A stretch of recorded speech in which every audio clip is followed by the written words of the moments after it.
जिंदाबाद जिंदाबाद जिंदाबाद। कोरोना योद्धाओं जुल्म की टक्कर में सरकार हमारा नारा है। साडा हक साडा हक आवाज दो आवाज दो।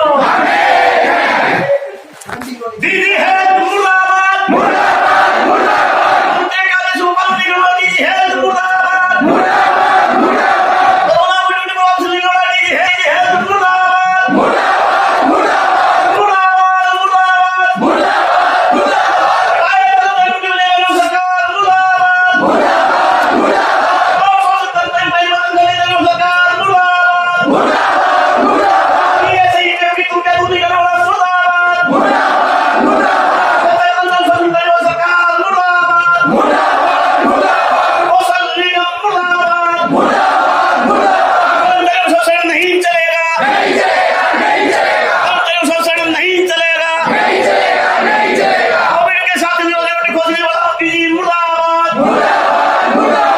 दीदी हेल्थ मुर्दाबाद मुर्दाबाद मुर्दाबाद। मंत्री के राशि पालन निगम वाला दीदी हेल्थ मुर्दाबाद मुर्दाबाद मुर्दाबाद।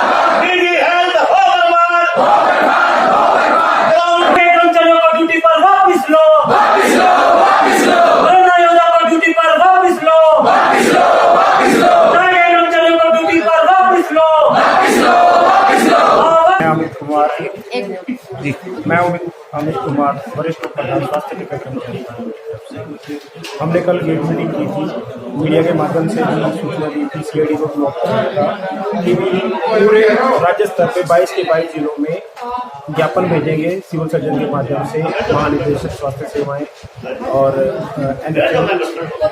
जो महानिदेशक है उनको कि भी जो ये कोरोना के योद्धा है जिन्होंने सरकार की नाक बचाई, जनता की सेवा करी उस वैश्विक महामारी में, क्योंकि जहां इंसानियत हार चुकी थी, परिवारों के रिश्ते टूट चुके थे, पर फिर भी इन्होंने अपनी ड्यूटी को प्रधान समझते हुए सरकार की नाक बचाने का काम किया। अपनी सेवाएं ऐसे समय में थी जहां इनकी खुद की जान जोखिम में थी, उसके बावजूद इन्होंने लगातार 19 महीने जनता की सेवाएं की। इनाम तो सरकार को देना चाहिए था ताकि इनके सेवा सुरक्षा की कोई गारंटी बनाई जाती, कोई पॉलिसी दी जाती, पर उसके विपरीत इस सरकार ने कुटिल चाल चलते हुए इन कर्मचारियों को 31/3 को रिलीव कर दिया। ये पूरे राज्य में 2212 कर्मचारी हैं जो कोरोना योद्धाओं का नाम दिया गया था, जिनके सम्मान में सरकार ने कभी फूल बरसाए थे, कभी इनको सम्मानित करने के लिए शील्डें दी गई थी, तालियां थालियां सब कार्यक्रम चलता रहा। ये अपना काम करते रहे, अपनी जान की परवाह नहीं करी, जनता की सेवा करी और आज निरंतर 43 दिन हो गए हैं इनको इतनी कड़ी धूप में ये अपने हक मांग रहे हैं। माननीय स्वास्थ्य मंत्री ने इस बात को समझा है कि भी जिसने कोरोना में चाहे 10 दिन भी काम किया है, उन्होंने आश्वस्त किया था दरी पे आके कि मैं उनकी नौकरी नहीं जाऊंगा। उन्होंने लिखित में भी दिया है सरकार को कि भी इनकी नौकरी बचाई जाए, पर उसके विपरीत जो ये हमारी सरकार है इनके लिए कोई कदम नहीं उठा रही, सिर्फ और सिर्फ आश्वासन दिए जा रहे हैं और ऐसी चालें चली जा रही है कि भी इनको विभाजित किया जाए ताकि ये अपने रास्ते से भटक जाए, अपनी मंजिल से भटक जाए। मेरा सरकार से आग्रह है, हमारे प्रशासन से आग्रह है, हमारी सरकार से आग्रह है कि भी इनको जल्द से जल्द नौकरी पे बहाल किया जाए, क्योंकि इन्होंने तुम्हारी लाज बचाई है जनता की। मानते हैं सर, क्योंकि अनिल विज के द्वारा खुद बयान किया गया है। देखो, केंद्र सरकार ने अपना पल्ला छुड़ा लिया ये कह के कि भी हमारे पास बजट नहीं है, सारा जिम्मेवारी छोड़ दी है हमारी राज्य सरकार के ऊपर। राज्य सरकार इतने लाखों करोड़ों अन्य चीजों पे खर्च कर रहे हैं, सार्वजनिक क्षेत्र में, स्वास्थ्य क्षेत्र में जब ये इनकी जरूरत है, ये अनुभवी कर्मचारी हैं, इन्होंने ऐसे समय पे काम करके दिखाया जब हर कोई अपना पल्ला छुड़ा रहा था।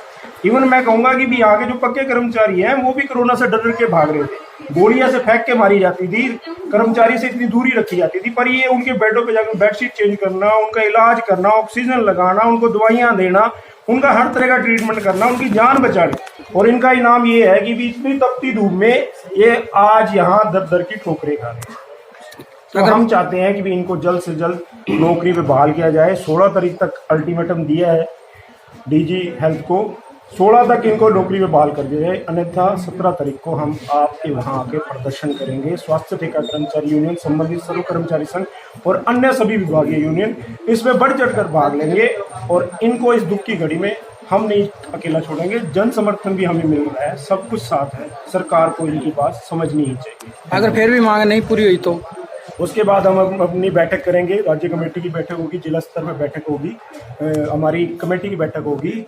अगर हमारे को जरूरत पड़ी तो हम ये अस्पताल बंद भी करवाएंगे, आप हड़ताल पे क्योंकि हमें हमारे कर्मचारी चाहिए, अनुभवी कर्मचारी चाहिए। तो सरकार से विनती है, इनकी जल्द से जल्द बहाली करवाई जाए। धन्यवाद। लोग अंबाला गए, वहाँ पे स्वास्थ्य मंत्री जी हमारे पास आए, उन्होंने आश्वासन दिया कि हम किसी का रोजगार नहीं जाने देंगे। इवन एक दिन भी जिसने ड्यूटी की है हम लोग उसको रोजगार देंगे। उसके बाद 28 अप्रैल को रिटन में भी जारी हो गया कि इनको कोरोना योद्धाओं को ड्यूटी पर वापस ले।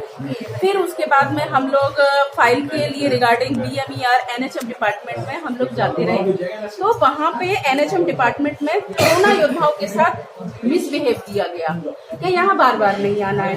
फिर हम लोग अभी 5-6 दिन पहले स्वास्थ्य मंत्री जी से मिले, वो बोले कि मेरा काम था मैंने कर दिया और बाकी की अंडर प्रोसेसिंग फाइल है वो आपका चल रहा है, और बाकी मैं अकेला मंत्री नहीं हूँ सरकार के इस जो है सरकार में और भी मंत्री हैं, तो बाकी का काम रह गया CM का। तो मुझे ये समझ नहीं आ रहा है कि मंत्री जी ने आदेश दे दिए हैं, क्या हमारे जो है NHM डिपार्टमेंट या फिर जो भी प्रोसेसिंग रह गई है क्या उनके आदेशों से ज्यादा बड़ा है, जो उनके आदेश की पालना नहीं हो रही है। तो इसलिए आज हमने हमारे जो है स्वास्थ्य ठेका कर्मचारी है के यूनियन के नेतागण हैं, उन्होंने हमें सपोर्ट किया, उनका हम तहे दिल से धन्यवाद करते हैं। मेरे आउटसोर्स पॉलिसी के अंडर जितने भी कर्मचारी उन्होंने हमारा साथ दिया उनका भी मैं तहे दिल से धन्यवाद करती हूँ।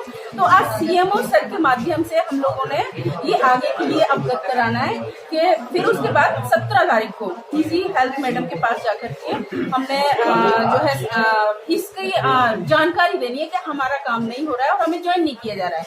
अगर 20 तारीख के बाद हम लोगों को ज्वाइनिंग नहीं देती हैं तो हम एक बड़े आंदोलन की तैयारी करेंगे। जितने भी ठेका कर्मचारी हैं उन सबको सब हमारे सपोर्ट में खड़े हैं, तो जो भी हमारा सपोर्ट करेगा और हम एक बड़े आंदोलन की तैयारी में लगे।